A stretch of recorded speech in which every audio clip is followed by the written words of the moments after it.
Good evening, this is Saturday's News. I'm Terry Longwood.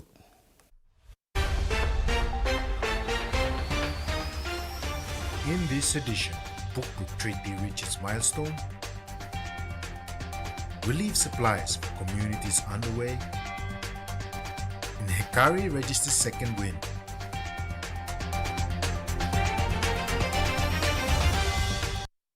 Friday, April 17, 2026 marked an historic milestone in the relationship between Australia and Papua New Guinea, with PNG completing its domestic processes for the entry into force with PNG Australia Mutual Defence Treaty, also known as the Puk Treaty.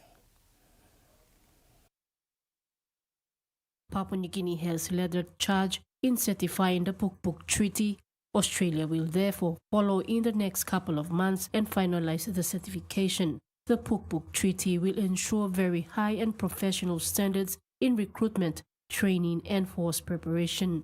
There are high expectations in qualifications across all military spheres, air, sea, land and cyber warfare capabilities concerning security and defense. Australia's High Commissioner to Papua New Guinea and Special Envoy for Pacific Affairs, Ewan MacDonald, who also witnessed the signing, says the signing by Foreign Minister Justin Tachenko is an historic moment and another significant step forward in an already strong and enduring partnership. Our military duty under the Puk Treaty are for the defence and security of Papua New Guinea. Second is the partnership as an ally. Australia is Papua New Guinea's first treaty ally, and Papua New Guinea is Australia's second treaty ally. So this is the first time that Papua New Guinea has ever had an ally or an alliance with another country in this level, in this regard. MacDonald says the Puk Treaty reflects both nations' commitment to each other and as allies to a region that is peaceful, stable and prosperous. Papua New Guinea and Australia have worked side by side on defense and security for many years. The alliance provides a clear framework to deepen that cooperation, strengthen coordination between defense forces and respond together to emerging security challenges in the region. It's not only about security, it's also about emergency disaster. It's also about, like for example, a classic example is what's happening as we speak now with the cyclone that has affected a lot of our people in the island regions of Milne Bay, New Ireland, and of course Bougainville, and West New Britain and East New Britain accordingly. Australia is already there, assisting with material and aid and logistics. Our Prime Minister is currently in Milne Bay, visiting those that have been devastated by these cyclones, going island to island, seeing our people, which is just fantastic to get a first-hand account of what has actually happened to our people in this disaster. And we thank Australia and New Zealand for their assistance so far. The Puk Treaty makes Papua New Guinea Australia's newest ally, the first in over 70 years, and highlights the enduring partnership between two nations and reinforcing shared commitment to peace, stability and security in the Pacific. Susan Oriape, TVWAN News. The PNG's rocket locking up is on a week-long mission to the outer islands of Milne Bay province, delivering much-needed food supplies and essential services. The first stop was in Gosapa on Woodluck Island, where the ship arrived this morning, which is part of a planned 14 stopovers to the affected areas. James Marape accompanying the team to engage with communities and assess needs on the ground. The mission will continue to the southern islands, ensuring support reaches even the most remotest areas. The team on board will ensure support reaches the isolated islands and those affected. HMPNG's Broncos locking up has set sail finally, leaving Alotau town for the affected and impacted communities in the northern outer islands of Milne Bay province. The ship will make 14 stops throughout the several days. The first stop will be at Gosapa, which is a village in the southeastern end of Woodlark Island. It is 15 hours from here, running 12 knots, arriving at around 10 a.m. on Sunday the 19th. The ship will await Prime Minister James Marape, who will travel to Gosapa via chopper and will board HMPNG's locking up before heading to Budi Budi to join the assessment and relief team there. Now, HMPNG's Broncos locking up will drop Prime Minister in Gosapa, which is a 2-hour sail from Budi Budi before heading to the outer islands again. There are 23 PNG DF and Navy personnel on board, including assessment teams and International Organization for Migration, as well as provincial officials, Sea Women of Melanesia, National Weather Service, and other representatives as well. HMPNG's locking up has left for the southeastern and islands, including Rossel Island, Samarai, Misima, and the other neighboring islands in the Louisette Archipelago. More updates will be provided when the ship reaches these affected areas. The Royal Papua New Guinea Constabulary have received a vehicle to support the insurance section of its Human Resource Management Directorate. This will help the team deliver insurance services more effectively to constabulary members. Panel Assurance PNG has served as the constabulary's health insurer for the past 3 years, covering 80% of medical costs, while members contribute the remaining 20%. During the handover, Panel Assurance Executive Officer Johnson Regan said the donation was intended to ease logistical challenges faced by the insurance team. Acting Assistant Commissioner of Police for Human Resources, Gaiwari Tinga, expressed gratitude for the support, noting that the vehicle will be vital in assisting members who travel from outside centers for medical care. Tinga said there are times when RPNGC members arrive at odd hours and need transport between the airport, hospital, or accommodation. He said having a dedicated vehicle will greatly improve the ability to provide timely assistance. He added that mobility is essential for efficient service delivery, especially given Papua New Guinea's weather, road conditions, and lawlessness. Tinga thanked for the support and the strong partnership over the past 3 years and counting. Michael Tamtipais, TV1 News. The Constitutional and Law Reform Commission commenced its 2-week custom recording exercise in Jiwaka Province as part of its ongoing efforts to advance its special mandate in monitoring the development of underlying law of Papua New Guinea. The custom recording exercise has been underway since its start on Thursday, 16th April 2026 and end on the 1st of May. CLRC Chairman Saki Solama said the custom recording exercise is vital where customs are carefully documented, verified and preserved to be appropriately applied by the courts in addressing issues within communities. The extensive exercise follows 6 to 8 months of planning and coordination between CLRC and the Jiwaka Provincial Government, ensuring that participants are properly identified, vetted and possesses deep customary knowledge. Stay with us. More news after this break.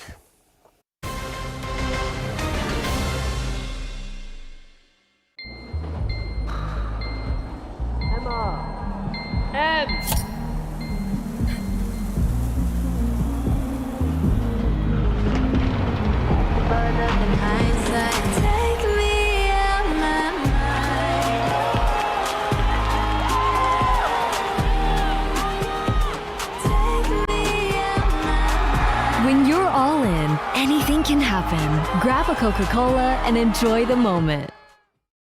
A true champion is measured by their courage, their determination, and their passion to never give up and to always keep trying. With a delicious Milo and milk taste and added nutrients, Milo and milk is a great way to fuel our little champions with nourishing energy every day. Because true champions give it their all. Milo, PNG and Mia. Prime PNG made. New Fabuloso multi-purpose cleaner with an irresistible fragrance that lasts all day long, creating a field of flowers in every corner of your home with an irresistible fragrance that lasts and lasts all day long. Fabuloso, irresistible fragrance. From our homes, where every morning starts with a taste we all love.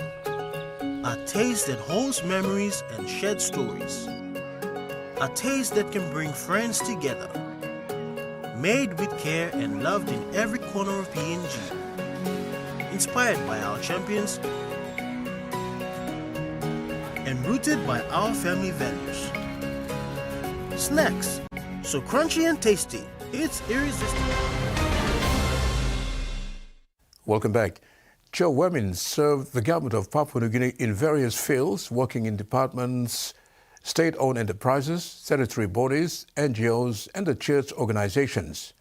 After serving the country for the last 38 years in various positions in many organizations in the late 1920s, he was appointed as the Chancellor of the University of Goroka. After receiving his award from the University of Goroka Council early this week, he will be officially known as the Chancellor, Dr. Joe Wemin. He dedicated this award to all people who have been in his professional life over the last 38 years, working and sharing ideas for the development of the country.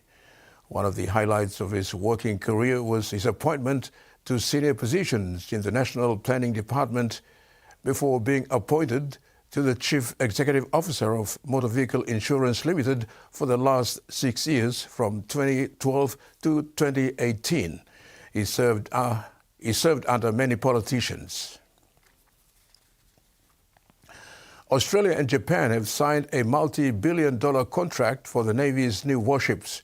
The defence ministers from both countries boarding a Japanese frigate off Melbourne to celebrate the military milestone. An old salute for a new quasi-ally. There is no country in the world with whom we have a greater strategic alignment than Japan. That in turn is underpinned by complete trust. Celebrating a massive new contract to deliver 3 new frigates. A major step is finally being taken to elevate our bilateral defence cooperation to a greater height. Breaking new commercial ground for Japan's defence industry. The contract is very important to Japan. The exact cost to taxpayers isn't clear. 2 years ago, the government committed $10 billion, but now the project's true price tag is becoming more apparent. The government estimating it could spend up to $20 billion over the next decade. That will also help lay the groundwork for building another 8 of the frigates in Western Australia. The Megami class will be the backbone of continuous naval shipbuilding in Western Australia. The Australian government says this agreement is all about getting the ships that Australia needs as quickly as possible, and that may well be true. But there's also undeniably a clear strategic element to this as well. Australia and Japan are sometimes called allies in all but name, and the contract that's now been signed cements that status, which could bring other benefits. We can create a seamless defence industry environment between our 2 countries. In a more uncertain world, that could be priceless. Australian Prime Minister Anthony Albanese says Australia could support a mission to secure the Strait of Hormuz once the war ends. But even if the passage is opened permanently, the Prime Minister is warning we could be paying higher fuel prices for some time yet. A glimmer of hope for Australia's cash-strapped drivers. The price of unleaded petrol in parts of the country now dropping below $2 a litre. I travel a lot for work, so it's really good in terms of saving a little bit of money. Probably about 40 odd cents cheaper since last time, which is a very welcome surprise. The Energy Minister today announcing Australia's petrol reserve is now higher than when the Iran war broke out. We now have 10 days more petrol than we had when this international crisis began. And a welcome decline in the number of service stations battling shortages. 98.5% of service stations are well stocked with diesel and a higher proportion for petrol.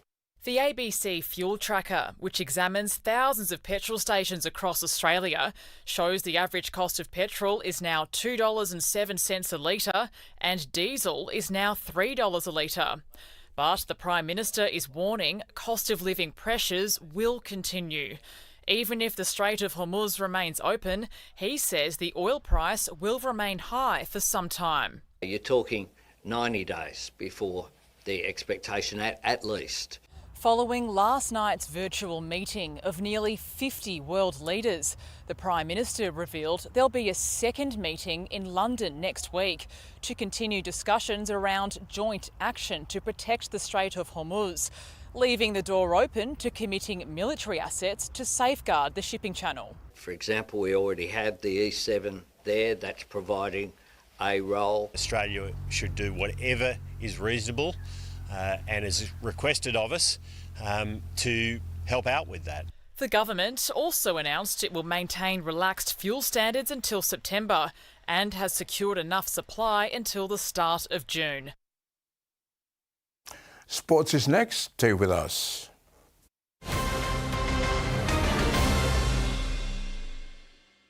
For too long, banking has felt out of reach for many. But now, BSP's One-Took Wallet is here to change that. Send and receive money, pay bills, and top up. It's your money, wherever, whenever. Because at BSP, we are committed to improving how our customers connect to our One-Toks, to our family, to the ones we love. BSP's One-Took Wallet. Money made easy. Dial *131# for everyone. The PNG LNG project has now generated more than 30 billion kina for Papua New Guinea since production commenced. Nearly half of this amount has been paid as tax. Equity distributions are paid to KPHL and MRDC based on the interest they hold. Tax is paid to the IRC, while development levies and royalties are paid to DPE.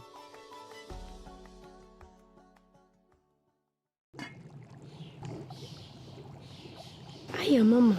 You wait then, but me add him special flavor. Put in more flavor, put in more taste. Magic kakaro, get up and big smile on face. Time cooking chicken, a great kumutu. Sip, sip, the moo, yes, magic on you. Meji, PNG and Mia. Fine PNG made. Central Province is our home. The tides of the Coral Sea are our heartbeat. From the coast to the mountains. Traditions pass generation to generation. The sea and our gardens sustain us. Our songs carry our legends through time. Our home is Central Province. Our nation is Papua New Guinea.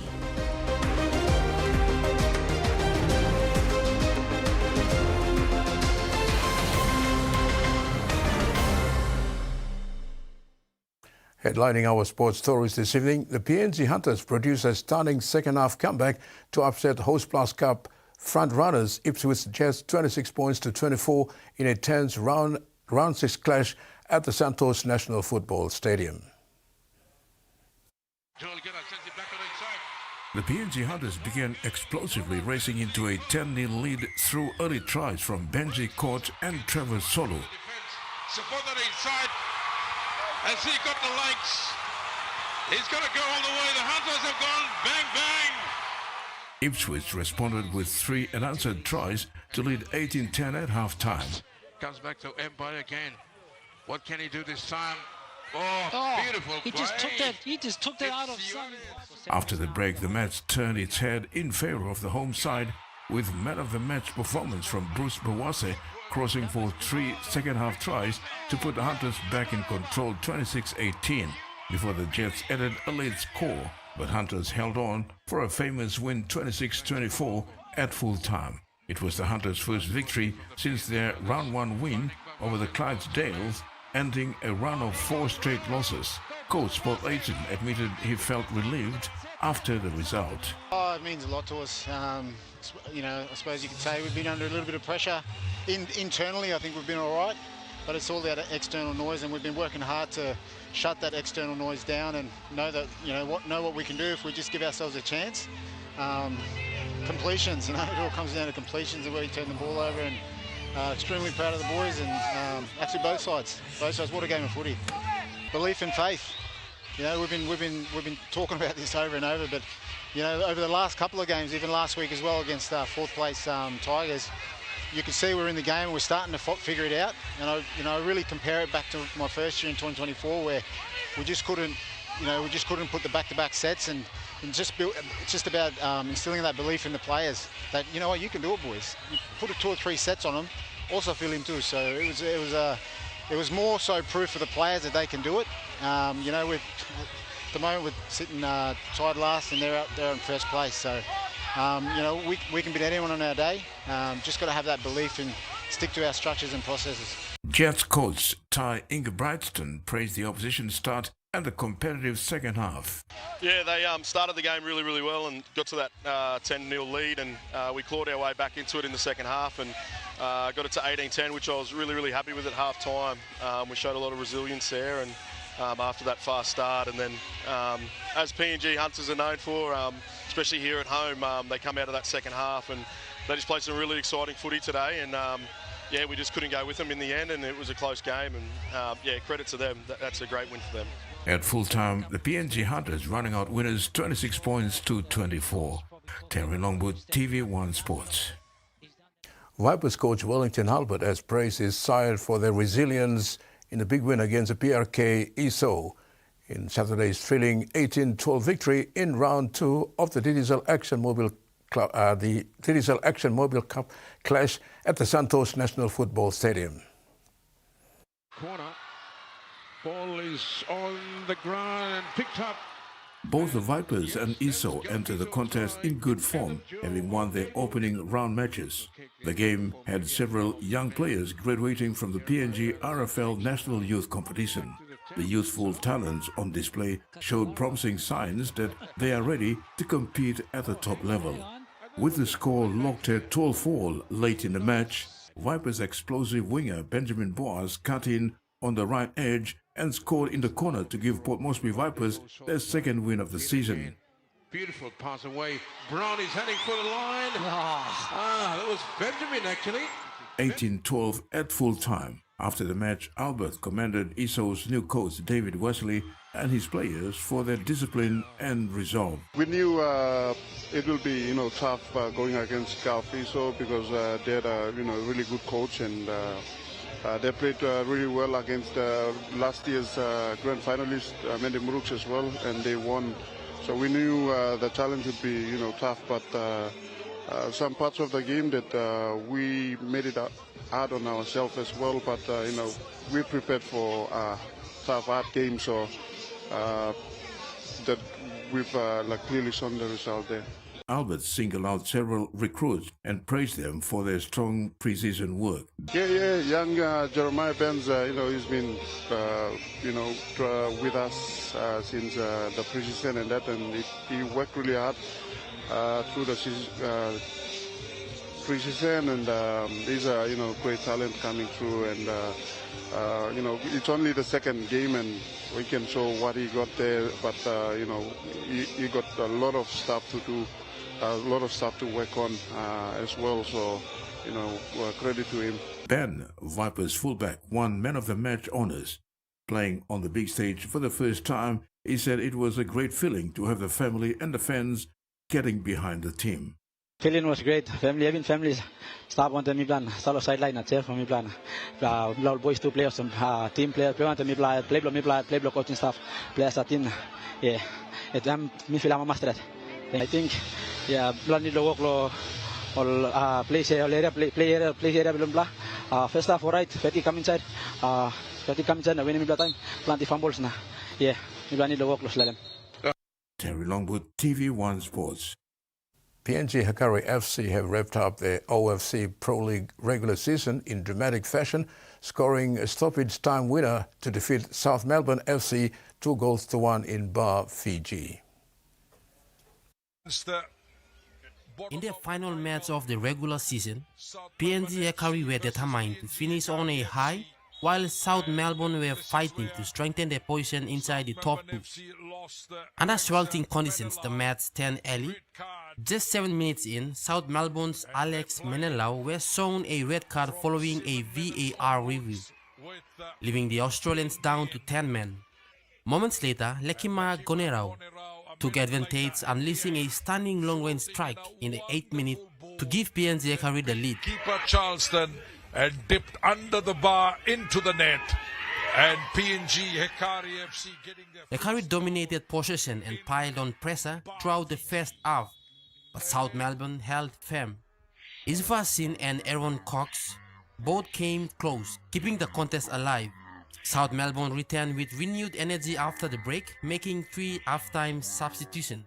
In the 58th minute, Jankovic rose highest from a corner, nodding home the equalizer to level the match at 1-1.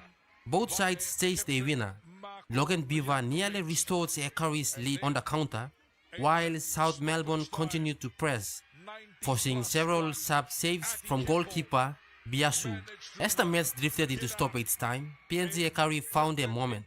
Substitute Arti Kepo broke through the defense, huddled the unrushing keeper, and calmly finished to seal a dramatic 2-1 victory. The win gives PNG Hekari their second OFC Pro League victory. They now turn their focus to the Challengers group in New Zealand, while South Melbourne moves on with 23 points, with 1 match remaining in Fiji. Michael Tamtipais, TV1 Sports. The University of Papua New Guinea SRC Rugby 9's competition has reached its final stage, with 4 teams battling for a place in this year's grand final. Human Resource Management Hawks earlier defeated School of Humanity and Social Science Dragons, and the School of Business and Public Policy Eagles defeated UPNG Medics in the semi-final matches. This afternoon at VC Oval, HRM Hawks, HSSS, Dragons, Medics and SBPP Eagles went head-to-head in the semi-finals. It's hoping to secure a spot in the championship decider after the competition ran with 18 teams competing. Human Resource Management Hawks and School of Business and Public Policy Eagles are currently standing by for the 2026 UPNG SRC 9's Grand Final after their staggering performances today. The annual 9th tournament, organized by the University of Papua New Guinea Rugby Football League, is aimed at developing young rugby talent while encouraging students to balance sport with their academic studies. A total of 18,000 kina was allocated through the SRC budget to host this year's event. We provide a space of relief for students as well. After having a long day in classrooms or like this, and students come out, play, exercise, find a space of relief for themselves as well. On the other hand, it is one space where we seem to provide opportunities for students to come out and expose their talents. Continuously having a legacy of producing players for the Digital Cup, PNG Hunters. So SRC would like to promote, support students out of classroom in the rugby field, in soccer field, to especially promote student empowerment, not only in intellectual capacity, but from intellectual disability as well. So. The UPNG Rugby Football League has produced several talented players over the years, with several progressing to the Digital Action Mobile Cup and the PNG Hunters pathway. Tournament organizers say the competition continues to provide an important platform for students to pursue both education and sporting excellence. Referees from the Papua New Guinea Rugby Football League are also overseeing the matches to ensure all games are played under official rugby league rules. The winner of this afternoon's grand final will be announced tomorrow for news. Michael Tamtipais, TV1 Sports. When it comes to resilience, no team does it better than Michael Maguire's Broncos. The defending premiers overcame the loss of powerhouse Pro Payne Haas to stand in form West Tigers 21-20 at Campbelltown on Saturday night. Takes them out. The 2025 defending champions already missing Rhys Walls down with injury and Patrick Carrigan facing a 2-week suspension looked set for a long evening when Haas limped from the field at the half hour after injuring his knee. However, the adversities seemed to have inspired the visitors who defied a 39% share of first half possession to lead 18-14 at the interval. Veteran halfback Adam Reynolds was superb for the Broncos. Playing his first game back from an abductor injury, the 35-year-old conjured 2 vital tries and kicked the 72nd minute field goal that extended the club's undefeated record at Campbelltown to 12 games on the Barnes. Coach Michael Maguire, up against his old club, spoke highly of how his boys rallied around each other amidst adversity and the great resilience they showed throughout to ice the win, courtesy of Adam Reynolds' genius. Yeah, the way the boys have rallied around each other and the togetherness of the group, it was on display. We had Payne go off, we had all sorts of different things. Katoni had an issue with his foot. He was meant to come off and then he fought through it. Jesse, he had an issue there at half time and he stayed out there, and we had debutants. Hayes for the first time played for the Broncos, so we just had so much going on, but the way I've sort of seen the group developing through the periods of what they've faced over the last 16 months, I think, since I've been here, that's the character of what I see. And amongst all the madness that might go on around the team, that's basically what I get to see quite often. And Reno had a great knock tonight, and he did a great job for the group, and so really pleased. Our depth is being tested at the moment, but credit to the coaches, the other players and the squad leaders that obviously get the reps in at training. Obviously try and bring them up to speed as quick as possible, and we got players playing out of position as well that are doing a fantastic job for us. So it sounds like we're going to need it again next week, but it builds a lot of belief. This was the Tigers' worst performance of the season so far. Looking to win 4 straight games for the first time since 2012, they had the better of both possession and field position, but continually let the Broncos off the hook with silly errors at inopportune times. This is what the Tigers coach Benji Marshall had to say. We got belief in what we're doing. I think we've proven, and I thought there were times tonight where we looked really good with our defence, particularly. I thought we're dominating field position, which is the way we want to play, and there were moments tonight we probably wish we could have back too. A few errors there, but that's footy, mate. Like I just said to the boys, you got to take the good with the bad, and what you got to do is put yourself back together and get ready to go again next week. It's a long year. The Tigers will have a short turnaround time this week as they prepare to meet the Canberra Raiders on Thursday at Leichhardt.